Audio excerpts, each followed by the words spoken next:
Kitos rekomendacijos dažytojams, kur sako, visą laiką dažėm gerai, dabar kažkodėl tai dryžiai. Kodėl tie pas mus dryžiai atsiranda?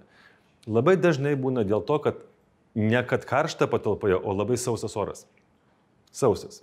Visada rekomenduoju dažytojams turėti hygrometrą. Atėjo ant sienos pokšt, aišku, čia ne patinkavimo, nes patinkavimo tai bus viskas šlapia. Bet jeigu ateinam dažyti, hygrometras ir jeigu ten pas mus drėgmės bus santykinio oro drėgmė tarp 30-40, nedažykit. Drėkinkit patalpą, atsidarykit nakčiai langus geriau. Prieš dažydami uždarysit. Reikia sukelti drėgmę patalpoje. Nes ant tiek sienos būna išdžiūvę, kad dažus tik tai mes įkelinėjom, tai yra šlapias produktas, tik įkelėm sieną, dažai net nespėja išsilieti. Užnešėm, taip. Ir jie pradeda momentaliai gertis, nes net nespėja, kada dažai išsilieti, o dažai turi spėti išsilieti. Tai va dėl to rekomenduoju tada jau tokiais ekstra atvejais, aišku, imti tuos dažus, kurie ilgiau džiūsta. O sam gruntas tu nepadėtų atvejai? Taip, dažant ant gruntinio dažo, dažai džius ilgiau negu ant glaistyto ir gruntuoto. Šiek tiek prailgins tą džiūvimą.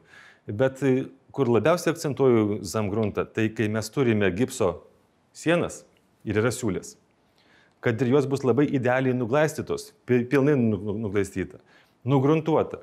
Bet kai dažom nematiniais dažais, o pavyzdžiui, 7, 10 ir blizgesniais, kai nudažom, vis tiek tos siūlės įgėrė kitaip.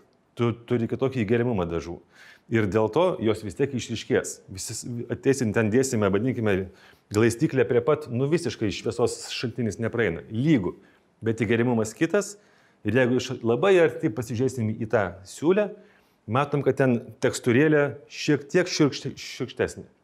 Ir dėl to vadį taip krenta į akis. Tai zamgruntas padeda tokiais atvejais prieš dažant nematiniais dažais. Bet zamgruntas tuo atveju reikia dažyti visą sieną ar tik siūlės pratepti? Absoliučiai visą sieną. Pilnai? Visiškai. O jis tonuojasi šiek tiek, taip? Galima tonuoti. Jeigu ypač tamsias spalvas darai, tai gali patonuoti šiek tiek ir tada panašios spalvos jau dažyti. Mes tai norim daugiau dažų parduoti. Tai reikia pilnai tonuoti. Tai reikia yra, kokie atvejai. Įmis vieną kartą tonuotas zamgruntas ir taip tada brangus dažai vienas sluoksnis. Kaip ir teisingai. Bet mes tai kalbame, kad gruntuojam gruntiniu dažu ir 2 kartus dažom dažais. Ne, bet tas ypač tamsią spalvą, kad dažai vieną kartą, niekada nepadarysi lygiai. Neužteks. Turi antrą kartą dažyti, kad jisai taptų lygiai.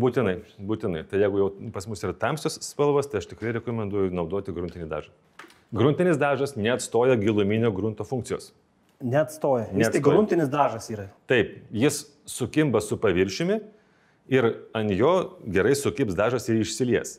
Bet jeigu mes turim paviršių glaistytą, šveistą ir dulkės nenuvalytos, tai gruntinis dažas yra toks pat kaip paprastas dažas. Jis taip ir įsigers ant tokio paviršius. Jis neišspręs giluminio grunto. Paviršius yra neparuoštas, tai tu privalai nugruntuoti teisingai, tada gruntiniu dažu ir tada dažyti, jeigu tamsią spalvą, dažais. Taip, bet tam tikrais atvejais, jeigu mes turim kritinį apšvietimą, tai tarkime, jeigu šviesa iš ten, o dažau čia, o įėjimas į patalpą, kur aš esu, tai visada įeidamas aš matysiu. Tai aš tikrai naudočiau visą sumuštinį. Giluminis, gruntinis dažas, 2 kartus dažai. Bet jeigu mes turim sienas, kur, nėra tokio apšvietimo. Aš atsiprašau. Gerai nuvalius dulkės. Aš tai pertrauksiu. Pas mus visi žiūri taip, kad būtų kritinis apšvietimas. Visi praktiškai klientai, nesvarbu pasakyti, kad ir bus sandėliukas ar bus rūbinė, bet jis žiūri taip, kad ten bus visą gyvenimą kritinis apšvietimas. Tai turi imti gerus dažus, labai idealiai padaryti, kad... Bet tu sumatai, kad yra nesąmonė. Čia klientas visą teiso šiuo atveju. Išpurkšta biorių purkštuvų idealiai paviršių ir paskui sako nesiliesk. Kodėl? Liks nuo piršto ant spaudai, kadangi ant tiek lygiai gaunasi tekstūrėlė, paviršius, kad užteks tik tai prisiliesti ir pirštai matosi. Tai neverta. Ne, atsakymas kitas. O ko prie tų sienų ramstytis?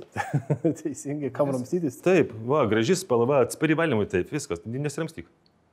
Vaikų neturėk. Nesąmonė.